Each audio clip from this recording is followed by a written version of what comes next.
back to CK Talks, dan kali ini kita sudah membangkitkan kembali podcast yang sudah lama vakum.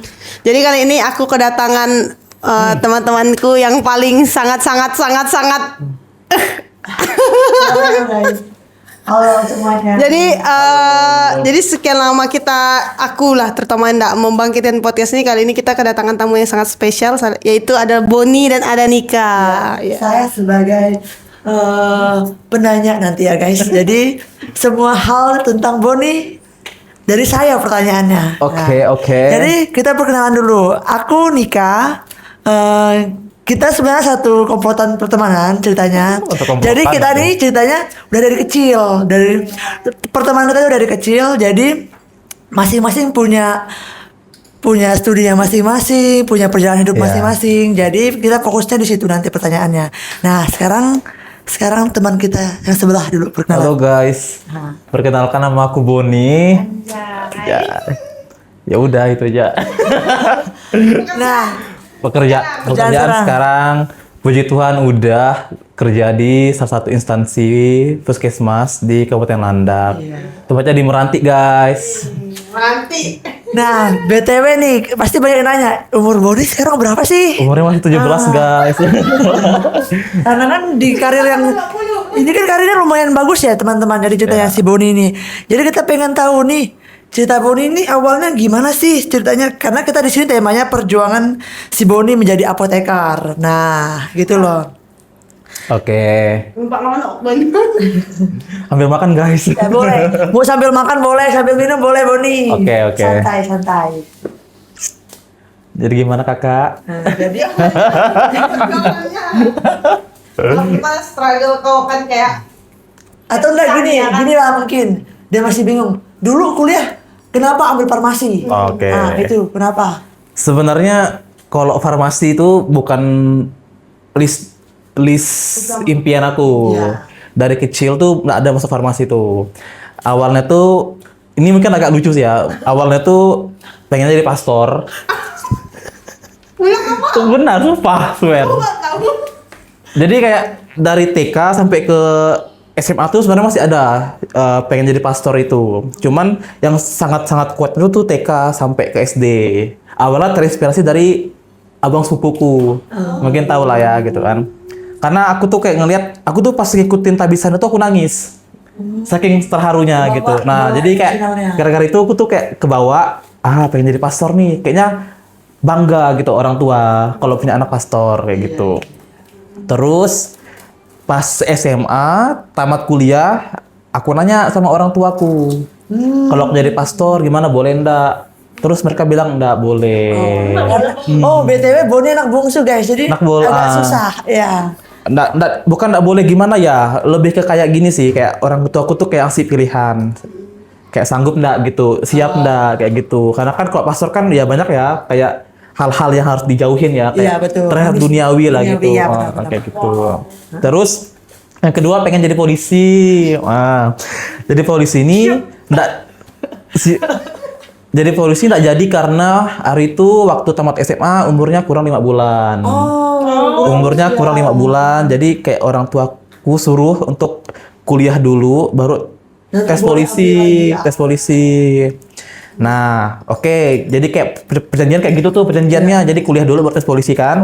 Terus pas kuliah farmasi itu enggak ada dalam pilihan yang kayak pertama gitu. Malah yang pertama tuh teknik sipil. Teknik sipil. Pilihan pertama, yang keduanya berfarmasi. Tapi pas SB ya, SBMPTN guys. Sekarang tuh namanya bukan SBMPTN, namanya SNBP. Dulu tuh masih zaman aku SBMPTN namanya. Jadi waktu itu ambil teknik sipil sama farmasi, gagal. Terus tuh pas mandiri tes llagi, milih farmasi dua-duanya. Berarti udah tertarik bener sama farmasi. Ya, jadi awalnya tertarik karena farmasi itu ya terinspirasi juga sih dari abang sepupuku juga, karena dia bisa buka apotek awalnya. Sebenarnya tuh bukan apotek dia, tapi dia yang tanggung jawab di situ gitu. Dia kayak ngasih aku beberapa pepatah lah gitu untuk meyakinkan aku bisa ke farmasi kayak gitu awalnya. Jadi Nah, akhirnya ya udah coba farmasi. Akhirnya pas mandiri itu ambilnya farmasi pagi sama farmasi sore, keterimanya farmasi sore gitu. Gitu gas. Itu awalnya. Sebenarnya farmasi itu bukan cita-citaku yang pertama. Malah kalau ditanya mau jadi apa, ya tetap bukan farmasi pilihannya. Gitu. Oh gitu. Yes. Ini fakta pertama ya buat kita teman-temannya juga belum tahu ceritanya kalau Boni itu ternyata punya impian jadi pastor ternyata Ya. teman-teman. Tapi sebenarnya kalau ditanya nyesal enggak. Karena ngerasa kayak wah, apoteker tuh ternyata lowongan kerjanya tuh luas ya, banyak gitu. Dan langka juga Iya guys. BTW ini Boni gemar belajar soalnya. enggak gemar belajar sih. Dia senang belajar Iya, teman-teman ya. lebih ke kayak jadi buat teman-teman Iya. iya karena kayaknya Lingkungan. emang faktor lingkungan. Kalau belajar gitu Iya, pasti betul. emang faktor lingkungan. Betul. Nah, tadi kan ceritanya Boni udah pilih farmasi nih. Itu setelah menjalaninya di perkuliahan, di waktu sesi praktek, itu gimana? Tantangannya apa aja? Sebenarnya yang benar-benar terasa tertantang tuh di semester awal sampai semester 3 gitu sih. Karena itu tuh benar-benar kayak dihadapin dengan laporan-laporan praktikum. Jadi kayak di semester 1 tuh ada kurang lebih 5 praktikum, nggak salah. Itu tuh jadi kalau dalam seminggu itu ada 10 laporan. Laporan awal sama laporan akhir. Nah, laporan itu bukan diketik guys, tapi ditulis tangan. Ditulis tangan pakai HPS, ditulis tangan. Jadi satu laporan itu bisa sampai 20 sampai 30 lembar. Wow. Nah, jadi BTW udah pernah nulis laporan tulis tangan nggak? Nah, pernah kan? Nah, jadi kalau di farmasi itu terkenalnya tuh laporan dari semester 1 sampai semester 3. Itu wajib. Jadi kayak tantangan tuh di situ sih. Sebenarnya bukan ngeluh gimana ya, karena emang kayak waktunya itu sih. Kayak kadang aku udah tidur, dari sana kayak pulang kuliah kan udah sore tuh misalnya. Jadi kayak nulis laporan tuh dari saat pulang itu mandi sampai ke subuh biasanya. Nggak tidur. Berarti emang Pagi. waktu itu? Jadi paginya tuh langsung pergi kuliah lagi, langsung praktikum lagi kayak gitu. Apalagi aku tuh orangnya karena gimana kalau kita mau nyicil laporan tuh nggak bisa karena gimana ya ngerjakan itu panjang waktunya. Jadi sistem kebut semalam semua kayak gitu. Berarti tipikal Boni ini orangnya hari ini dapat tugas langsung dikerjain. Bukan orang yang molor-molor waktu. Ya, nanti dulu. Itu betul. terjadi antara kita sering kita alami. Ya. Nggak cuma satu orang. Kadang-kadang juga molor sih, cuman nggak yang sering kayak gitu. Nah, Boni, gimana nih kalau orang-orang yang awalnya tertarik sama farmasi misalnya? Kayak aku, ya aku tertarik nih sama farmasi, tapi aku udah down dulu, jadinya capek. Kayaknya ribet lah laporan ini itu. Sebenarnya Apa kira-kira? kalau ada yang nanya gitu, jadi farmasi itu enak nggak sih gitu? Sebenarnya jawabannya enggak sih. Sebenarnya gini, tergantung kita bekerja di mana sih sebenarnya. Iya. Kalau misalnya kita bekerja di lingkup yang luas, sebenarnya kayak di rumah sakit guys. Jadi kalau di rumah sakit itu kan ramai tuh farmasinya tuh. Nah kalau di situ tuh kayak kerjanya terbagi gitu. Kerja terbagi, tidak ada manajemen. Manajemen tuh kayak nggak ada yang kayak harus memesan obat, harus jadi kayak benar-benar hanya pelayanan aja gitu ke pasien. Tapi kalau di puskesmas tuh kerjanya tuh juga pelayanan, juga manajemen. Jadi kayak harus ngitungin obat yang udah mau habis pesan. Terus kayak menseleksi obat-obat yang mau kadaluarsa kayak gitu. Itu tuh kayak semua itu kami lakukan gitu. Laporan-laporan ke dinas itu tuh kami yang laksanakan. Tapi kalau di rumah sakit tuh dia emang ada orang-orangnya gitu. Kayak dibagi gitu, Bang. Nggak satu di puskesmas kan sedikit tuh orangnya, cuma berdua kan biasanya kan. Kalau di RS tuh bisa sampai 10 orang farmasinya. Jadi kayak dibagi-bagi gitu tugasnya. Jadi lebih enak ya kayak gitu. Tapi enggak standby kalau ke mana ke puskesmas. Puskesmas kami dari pagi sampai ke sore aja sih. Nggak ada dinas malam. Berarti itu yang jaga IGD itu? Gitu ya perawat bidan. Perawat bidan ayam piket. Kalau kami farmasi itu nggak ada dinas malam. Kalau di puskesmas ya. Tapi kalau di Landak tuh masih ada sih yang dinas malam farmasinya. Ada juga. Cuman di puskesmas kami kebetulan enggak. Berarti kalau misalnya ada resep obat malam itu nggak ada resep obat ya berarti? Tetap ada. Jadi kadang tuh sistemnya tuh kayak kami kan di farmasi itu kan terbuka tuh. Jadi mereka yang perawat bidan yang ambil obatnya. tapi tetap konfirmasi ke kami gitu. Kalau misalnya ada ambil obat ini gitu. Karena kan ada pengurangan kartu stok tuh. Misalnya ambil berapa dikurang ditulis di buku kayak gitu. Itu sih ribetnya farmasi itu gitu. Setelah ada pelaporan ya. Iya. Jadi kan aku mau nanya Kak, kan sebelum apa tuh S-Farm dulu kan? Yes. S-Farm dulu, terus tuh ada terus baru apotekernya. Itu tuh kau berapa lama memutuskan kau mau lanjutkan? Atau wajibkah barang tuh mau kau Ya, lanjutkan? kalau S-Farm ke apoteker tuh sifatnya wajib. Karena kalau S-Farm itu dia susah kerja. Karena ndak ada ndak ada kompetensinya. Bahkan kalau PNS ya guys ya, kalau PNS itu dia ndak ada buka PNS yang S1. Adanya D3 sama apoteker, S1 apoteker. D3 ngapa? D3 tuh dia jatuhnya jadi asisten apoteker namanya. Oh. Kalau S1 tuh dia nggak jelas itu kemana. Karena S1 tuh Dinel ya? kayak kayak nanggung, kayak nanggung gitu. Karena emang nggak pernah ada dibuka lowongan pekerjaan S1 gitu. Dia ada tapi bagian manajemen nggak salah. Ada tapi bagian manajemen. Dan tuh kayak nggak pelayanan gitu, nggak bisa dia. Bahkan kalau mau ke apotek tuh dia susah karena dia nggak ada yang namanya tuh kayak kayak sertifikat untuk bekerja. Nggak ada sertifikat untuk bekerja kayak gitu. Iya itu. Ada STR namanya. Registrasi untuk bekerja ke suatu instansi itu itu diperlukan tuh STR. Nah kalau STR, enggak STR. Oh, kan S titik TR kan? STR kan ada terapan. STR Oh gitu. Ya, jadi makanya kami itu yang farmasi S-Farm itu wajib harus apoteker. Biar ada dapat STR. Karena ada UKOM namanya. UKOM itu ujian kompetensi. Oh iya. Nah, itu syaratnya syarat untuk orang bekerja. Bahkan bukan cuma apoteker sih, perawat bidan pun harus ada UKOM. Perawat bidan dan nakes-nakes lain ada Nah hukumnya. itu ujiannya gimana maksudnya? Susah enggak? Susah banget. Susah. Aku hukum belajar yang ngerasa kayak benar-benar berjuang tuh di hukum. Ini aku alami waktu kau belajar yang Ya. ini sendirian kan? Otodidak kemarin? Enggak, kalau hukum aku sama kawan-kawanku ramai. Oh ya. Kayak ada grup belajar lah gitu. Oh berarti hukum itu kayak Boni bilang tadi, kita kayak ada punya klub belajar, yang klub yang dimana kita bisa sharing sama teman-teman. Ya. Jadi bisa mungkin kalau kalian punya karya ilmiah itu juga enggak, Bon? Kalau karya ilmiah sih enggak ada ya. Nggak ada. Tapi kalau penelitian yang sifatnya ilmiah tuh aku hanya ngerasakan tuh waktu ikut penelitian dosen sih. Oh ikut dosen berarti.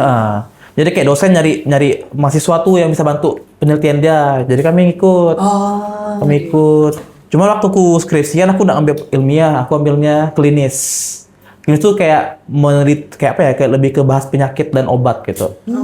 Berarti emang fokusnya kan di penyakit sama Obat. Waktu skripsi S1 ya guys. Wow. Wow. Karena aku lebih suka lebih suka meneliti kayak tentang penyakit sih dibandingkan kayak ilmiah kayak harus buat obat, buat apa segala itu. Aku agak kayaknya karena kau sering ketemu itu langsung di kehidupan sehari-hari, kayak penasaran. sebenarnya Rasa penasaran mungkin? iya, karena aku tuh mikirnya gini, orang-orang tuh pada kayak masih lemah loh gitu pengetahuan mereka tentang obat kayak gitu. Jadi aku tuh hanya pengen mendalami, pengen lihat apakah emang pemahaman orang tuh gimana gitu tentang obat kayak gitu. Nih ya, untuk kalian juga teman-teman. Jadi kita nih teman-teman ini bisa kayak nih aku sebut nama Jenny di sini ya. Sering nanya obat-obatan. Nah, ini orangnya. Velia sering nanya, ini orangnya. Yes. Aku juga sering nanya, ini orangnya. Gratis guys, nggak bayar. Tapi kalau dengan orang lain bayar. Kita sering tanya sama dia tentang obat semuanya. Bodrek aja kita tanyain sama dia, guys. Konsul obat. Oh, itu. Berapa tahun kau kemarin lulus? 3,5. Apoteker 1 tahun. Berarti 4,5 tahun. Setengah tahun guys, puji Tuhan. Keren teman-teman. Tapi itu disclaimer ya teman-teman. Kayak aku tuh bukan orang yang dibilang pintar banget enggak. Cuman karena aku tuh orang yang rajin. Usahanya giat. Giat. Benar teman. Gak perlu pintar. Nggak perlu pintar. Jadi kalau kuliah tuh nggak perlu pintar sebenarnya. Harus rajin, giat. Rajin giat. Benar. Itu juga sih sebenarnya kuncinya. Kuncinya itu sih. Pintar itu soal kedua. Kita bisa menyesuaikan kalau pintar, bisa belajar kan, Iya, bisa betul, baca gitu. Tapi kalau giat dan rajin itu susah. Iya, benar. Nggak semua orang bisa. Nah, tadi kan ceritanya ini nggak semua orang bisa. Nah, ini bisa ternyata teman-teman. Kita mau tanya, titik terendah dalam hidup Boni itu apa? Jadi kan kita kan lihat kita dia udah berusaha mati-matian, kita nggak tahu gimana proses dia menjalani itu semua. Nah kita tanya sama orang. Titik terendah ya. Kalau titik terendah tuh sebenarnya nggak pernah. Momen bisa momen apa? Ih capek nih aku. Oh, kalau Pasti momen-momen kan ada ya momen kayak Iya. pengen menyerah gitu. momen capek tuh waktu kuliah sih. Misalnya kayak waktu yang nulis laporan tadi contohnya itu tuh. Oh pas nulis Oh, laporan tadi. kalau ditanya pernah nangis. Karena bayangkan kan kayak kondisi mata ngantuk nih. Tapi kita tetap harus nulis gitu. Iya. Masih harus ngerjain banyak kerjaan lagi. Aku pernah nulis laporan dengan kondisi ngantuk, terus tuh udah hampir satu HP itu habis, itu salah. Jadi kutip X semua. Anjir. Pernah. Itu gara-gara ngantuk. Gara-gara ngantuk itu pernah, dan itu aku itu nangis. Karena Ini dikumpulin kapan? dikumpulin pagi itu karena pagi itu praktek. Jadi aku harus selesai. Makanya aku ingat itu tuh aku mulai pulang praktikum jam 10 malam. Iya. Pulang ke rumah, mandi, langsung kerjakan laporan sampai jam 5. Sampai jam 5 subuh. Jam 5 subuh itu ndak lagi mandi, itu ndak lagi tidur. Itu kayak langsung siap-siap mandi karena jam 7 udah praktikum lagi. Itu tuh pengalaman kuliah lah ya. Tapi bukan juga bilang titik terendah lah, lebih ke kayak apa ya? Ya Lebih ke momen-momen yang kita rasain waktu kita dalam titik, maksudnya capeknya saat itu capeknya ya. kita. Kalau titik terendah tuh nggak pernah sih ngalamin yang benar-benar rendah tuh nggak pernah. Itu tuh kayak masih bisa dilewatin lah gitu, Pak. Karena kalau misalnya titik terendah tuh kan emang yang benar-benar itu ya, benar-benar kayak susah, nggak ada solusi gitu. Tapi puji Tuhan tuh kayak pernah merasakan momen terendah tapi bisa dilewatin, itu masih bukan titik terendah sih hitungannya kan. Ya tadi kan nulis laporan tuh salah tuh semuanya kan. Itu cara aku ngatasin itu gimana? Itu kan udah enak tuh perasaan dah. Ya. Ini momen semua ndak mood. Pasti kan ada pengen besok aku ndak masuk ya lah untuk kuliah. Pasti kan ada tuh terbayang-bayang. Cuman si Bor ini gimana cara ngatasinnya gitu loh. Kalau ngatasinnya ya, aku tuh ini sih kayak misalnya kalau aku nulis laporan tuh wajib kayak harus ada cemilan atau kopi. Itu wajib makanya aku tuh mulai untuk buku berisi itu saat kuliah. Karena kerjaanku tuh ngemil, minum manis karena biar nggak ngantuk kan waktu Meskipun begadang ya. nulis laporan kayak gitu. Terus tuh kalau berpikiran untuk tidak praktikum tidak pernah sama sekali terpikirkan. Karena satu kali tidak praktikum itu rugi, guys. Rugi. Bayar ya, Karena ilmunya tuh tidak bakalan diulang. Ilmu praktikum itu tidak bakalan diulang. Jadi kita harus tahu karena kalau kita praktikum itu kan emang ada ada apa ya? Ada langkah-langkahnya gitu loh. Jadi kayak misalnya kita kurang paham. Kayak gitu. Itu sih. Jadi usahakan itu bukan jadikan solusi sih kalau misalnya ada hal-hal yang itu. Nah, selama berprofesi sebagai farmasi, ini pengalaman apa yang kau dapatkan? Yang benar-benar yang mengubah kau, terus apa namanya, perjalanan apa yang, nih momen aku yang dapatnya emang gila lah, yang berharga banget gitu. Aku pertama kali masuk farmasi, pertama kali banget lah pokoknya, itu kayak ngerasa shock sih, kayak ngeliat orang-orang kok pintar gitu. Jadi kami tuh waktu pertama kali masuk kan dikumpulkan di satu aula tuh. Jadi kayak ada sistemnya kayak post test gitulah. Ditanya-tanya tuh sama dosen-dosennya.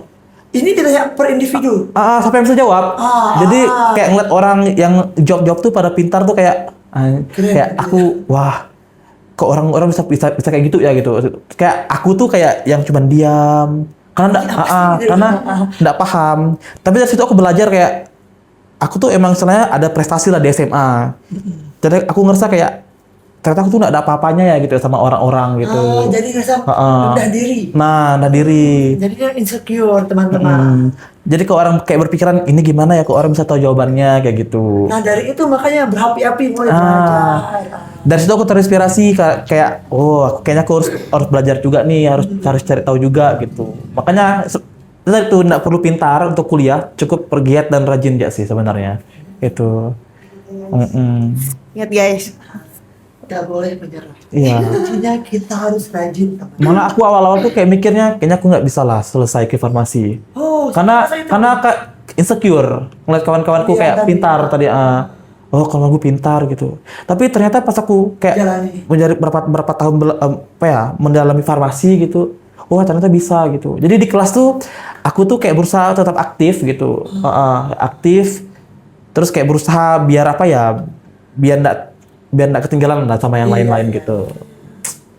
Gitu ya sih. Berarti itu termasuk salah satu struggle-nya lah ya guys. Ya, Jadi kayak ya struggle. mau menyerah juga bisa nak ya, Ada. bisa nak ya. Manusiawi ya teman-teman. Aku tuh nggak mau menyerah karena mikirkan orang tua, karena biaya kuliah mahal kan. Iya mahal banget. Biaya kuliahku mahal guys. Bahkan aku 3,5 tahun tuh menghemat 1 semester uang kuliah. Oh. Jadi istilahnya aku tuh bisa meringankan Iya. apa ya? Meringankan biaya orang tua aku dari situlah Iya. gitu. Jadi buat teman-teman yang lagi kuliah, tetap semangat. Iya. Jangan nyerah, ingat keluarga di rumah. Ya karena teman-teman. pertama kali aku mau masuk farmasi itu aku naik sama orang tua aku, sanggup nggak biayakan aku kuliah satu Oh, semesternya iya. segini jumlahnya, aku bilang. Ya lumayan besar ya kemarin. Mereka bilang kayak coba dulu, kami pelan-pelan kayak nyari uangnya dari mana kayak gitu. Orang tua juga support anak kalau kayak gitu. anaknya benar-benar mau. Makanya kayak untuk kepikiran untuk main-main untuk kuliah tuh nggak pernah sama sekali terpikirkan, bahkan untuk mengambil uang kuliah Ya, biar itu sama- nggak pernah sama- terpikirkan sih, karena tahu kan kayak Iya, gimana nyari uang kondisi orang tua, nyari uang kondisi orang tua atau gimana. Jadi usahakan kalau misalnya yang lagi kuliah guys, benar-benar jangan pernah bohongin orang tua sih. Karena kalau udah saya kuliah, udah sarjana tuh hidupnya terjamin sebenarnya. Ya benar, ini Tinggal benar. Kita mau kemana apply, ya benar sih ada Iya. orang cari kerja emang susah, tapi kita udah punya potensi dari diri kita. ya setidaknya udah ada harta yang orang tua kasih Iya, gitu benar, itu- untuk bekal kita kan. Ibaratkan kita punya apa sih namanya kalau sekarang warisan, kita udah Yes. punya warisan tanah. Betul, betul, betul, Tapi betul. pendidikan kita punya. Nah, aku ingat benar kata orang tua aku kayak harta kami itu bukan kayak punya barang mewah, mobil, motor, rumah besar, tapi lebih ke kayak anak-anaknya sukses tuh udah harta mereka kayak Ya, gitu. itu benar. Itu sih, Itu- itu bisa prinsip, melakukan- prinsip, Nah, prinsip. itu prinsip sebuah orang tua yang kayak gitu. Itu prinsip guys. Nah, itu kan kita Boni yang kayak penuh cerita kisah juga ya sebenarnya Iya. teman-teman. Jadi sekarang feelingnya Boni, perasaan Boni pas ketika Boni ngerasain, oh nih aku udah dapat gelar farmasi. Euforia pertama yang Boni rasain apa? Perasaan yang pertama kali yang muncul gitu.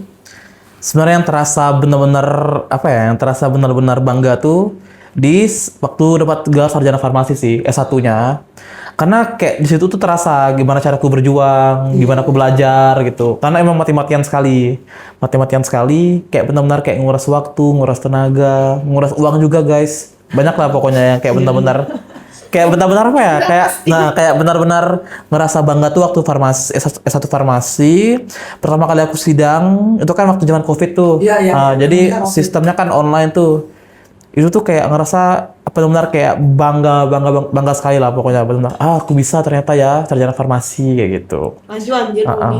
Terus tuh Dia belum pertama guys, hebat banget ya. puji Tuhan guys. Terus sumpah. jadi bukan sombong ya guys ya.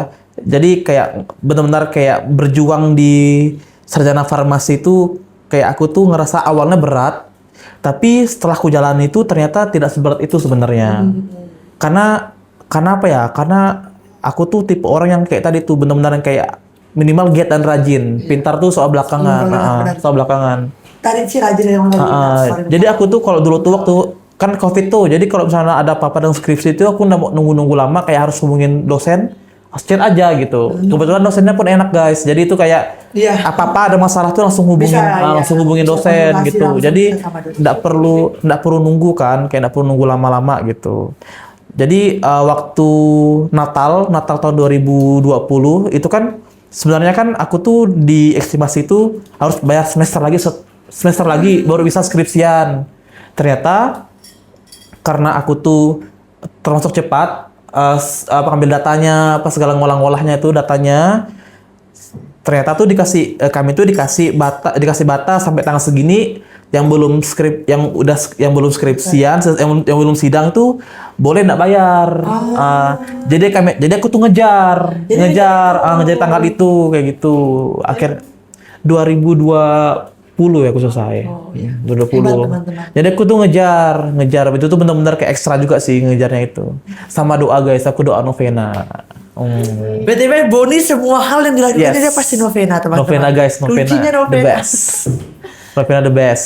Terus pas apoteker bangga juga sih, karena apoteker kan ada yang namanya sumpah apoteker tuh, Iya, dihadiri orang tua, waktu disumpah gimana orang tua lihat anaknya kayak jalan, dapat di apa ya kayak dikasih apa ya kayak disumpah lah gitu. Itu bangga juga sih, bangga banget. Kayak anaknya disebut maju ke depan, dibacakan nilainya. Iya, itu sih momen-momen. Itu pas setelah sumpah itu aku langsung pergi ke orang tuaku kayak langsung meluk gitu. Kayak betapa terima kasihnya gitu sama mereka kayak astaga nggak nyangka gitu. Ternyata anaknya juga bisa apoteker kayak gitu. Berarti semua hal yang kita lakukan itu semua memang harusnya kita konsultasikan dulu juga sama orang tua. Betul, Kita betul, obrolin semuanya. Kalau bisa diobrolin ngapain harus marah-marah? Yes. Iya kan? Betul. Tapi biasa ada anak-anak nih yang suka maksa-maksa ini. Tapi nggak apa-apa sih maksa-maksa teman-teman. Yang penting dia tekun. Betul. Jangan kita maksa tapi kita apa namanya jadi hilang tanggung jawab. Tanggung jawab. Nah, itu. Kasihan orang tua sih, guys. Iya. Ingat Gitu. guys. Kak Cindy ada yang mau tanya sama Boni? Lupa tanya dia. Hubungan kasmaran udah tanya. Guys, 26 tahun, apoteker. Ini tuh kawan. 26. PNS. Tapi jomblo teman-teman. Gimana? Ya. Waduh. Emang itu salah satu struggle Nah, orang. tadi yang struggle. Sebenarnya kalau ditanya struggle terkait studi pekerjaan itu sebenarnya hampir tidak ada guys. Cuman kalau dua masalah percintaan wah. Masalah percintaan. Asmara emang kayak karena semua orang deh semuanya ya. Masalah percintaan benar-benar kayak yang susah banget sih. Chaos. Susah banget. chaos ini. Putar asap Iya. sepi. Berarti sekarang single statusnya. Single. Iya lah, single, yo. Tapi nanti seleksi teman-teman kalian. Iya, boleh ya nanti boleh komen. Ntar di Instagram kita kasih Instagram dot. Baik-baik kok guys. Teman, Guys. penyanyi. Aduh kurang apa teman-teman bisa nyanyi. Ntar kita kasih sesi ada momen nanti Boni nyanyi ya. Nanti kita Nggak usah masuk dong. skrip berapa detik gitu nanti di Nggak sini Mas. dong. Nah, jadi tolong ya editor nanti ada video dia Nggak nyanyi dong. sedikit aja. Oh ya. Nah, Semoga next. tahun ini lah nggak jomblo kan. Semoga tahun ini. Amin. Doaku sih ya emang tahun ini harus dapat minimal. Tapi kalau nikah kira-kira berapa? Nah, ada punya batas usia nggak misalnya? Oh target aku sekian misalnya. Ada target usia? Ada. Oh, ada. Kalau targetku kayaknya mau umur 30 sih. Paling lambat. Paling lambat. Intinya aku tuh harus mencapai apa yang aku mau dulu. Kayak karena aku tuh punya planning lah yang istilahnya tuh yang aku mau dulu, mapan dulu baru nikah. Tujuanku itu sih. Karena jujur sendiri tuh masih enak gitu. Maksudnya kayak masih oke gitu, Mbak. Masih bisa main-main. masih bisa kayak harus omongan ketemu kawan sering-sering. Udah siap lah gitu ya. Tunggu udah siap. Udah punya cowok atau punya cewek ini kan harus ada Ya, komitmen. betul. Belum kita nggak tahu nih dapat yang kayak gimana modelnya. Betul. Dapat yang toksik, dapat yang anu kan. Iya, makanya kayak dan milih pasangan tuh kan enggak juga hanya lihat dari depan dari fisik kan. Jadi kita harus tahu juga kayak misalnya bibit bobotnya kan. Karena bakalan seumur hidup, jadi kayak nggak boleh salah-salah juga gitu. Nah, atau mungkin ada misalnya nih orang tua yang mau jodohkan misalnya, Bon atau sama ini Bon, ada temannya mama, teman bapak. Puji Tuhan nggak ada sih guys. Misalnya nggak ada ya? Nggak ada. Coba terus emang ada. Biasanya tuh ada gitu. Ada Apa? sih, ada random Tuh, banget, random banget nih. Nah, cerita random. Dia punya cerita random teman-teman. Jadi ceritanya nanti kita serahkan sama dia cerita. Ini randomnya dia punya beda. cerita random banget tentang asmara ya. Ini randomnya Nah, beda. next Bon nih. Ini waktu aku tuksus di Belitang guys. Jadi tuh ada ibu-ibu, dia pasien berobat. Terus tuh dia tuh dari awal daftar di loket itu kayak udah ngeliatin aku terus gitu. Ibu-ibu betul terus. Kayak diintai gitu, kayak janggal. Kayak diintai gitu kan. Terus pas dia setelah dicek dokter, ambil ke farmasi ambil obat. Yang diserahkan tuh bukan resepnya dulu guys, tapi kayak ngomong dulu. Oh, dia ngobrol dulu. Ngobrol. Dek, Basa-basi. mau dengan anak ibu enggak? Kayak gitu. Aku udah bilang, ini mapan guys, kurang apa ayo. Terus kamu Islam atau non? Saya non. Oh, enggak jadi jalan katanya. Itu random banget sih itu, Mas. Itu random. salah satu cerita yang randomnya ya. Wah, asli kayak kamu Islam atau non? Aku bilang non bu, saya Katolik. Oh, nggak jadi jak lah katanya kayak gitu. Sayang sekali ya. Anak ibu Islam. Gitu. Iya, beda guys. Terlalu tinggi balasannya. Sering sih. Jadi kayak ketemu pasien, ketemu orang-orang random tuh kayak yang nanyakan jodoh, nanyakan kayak dah nikah atau belum tuh sering sih. Oh, sering ya berarti ya. Apalagi yang kemarin tuh, itu paling random. Yang kemarin gimana? Coba ceritain dulu yang Ya kemarin lagi makan bakso. Ini berarti kemarin banget nih. Ya kemarin banget. baru terjadi 1 hari yang lalu. Ke Ngabang, makan bakso ke Ngabang. Terus habis makan bakso datang ibu-ibu berdua pakai motor. Datang nih, duduk sebelahku, mau makan bakso juga. Dia langsung nanya, dia langsung muji katanya. Dek, edok sidi muhanyu katanya. Oke, bahasa Dayak guys. Ini bahasa Dayak ya guys. Ini bahasa Edok sidi muhanyu. Oh, ganteng kayak ganteng banget kamu gitu. nak gitu loh misalnya. Edok sidi muhanyu. Udah kayak ke Babini katanya kan. Kak Cindy tolong translate nanti di bawah ya Kak Cindy. Udah kayak ke Babini. Terus aku jawaban, nape etapku kan. Nape kejah nape saya lo umurnya G26, oh G muda katanya kayak gitu. Oh kadep aku ambil ke Babini dulu boh katanya, karaja dulu edo katanya. Lo karajanyu, gue sebutkan lah kan yang gitu kan. Terus dia bilang, oh udah hidup karajanyu katanya. Ya kalau kayak penganten, nape soalnya nape namu jodoh kataku kan. Terus kadep aku kerja do edo katanya baru penganten bo awo. Terus pas mau pulang nih dipujinya lagi lah gitu kan. Tapi nih kau posisinya mau pamit gitu ya? Pamit. Duluan. Dulu boh kataku kan. Dulu awo hati-hati boh Kak Maraga katanya. Edok sidi muhanya terakhir kayak gitu terus Pak. Berapa kali? Dia tuh kayak apa ya? Kayak ketemu orang tapi gimana ya jelasnya? Kayak terpesona. Bahasa terpesona ya. Itu random sih, random parah tuh. Apakah Cindy juga pernah ngalamin hal random misalnya? Ini kan random banget ya misalnya. Ini posisinya enggak kenal, tiba-tiba disapa. Nah, itu sih. Random biasanya.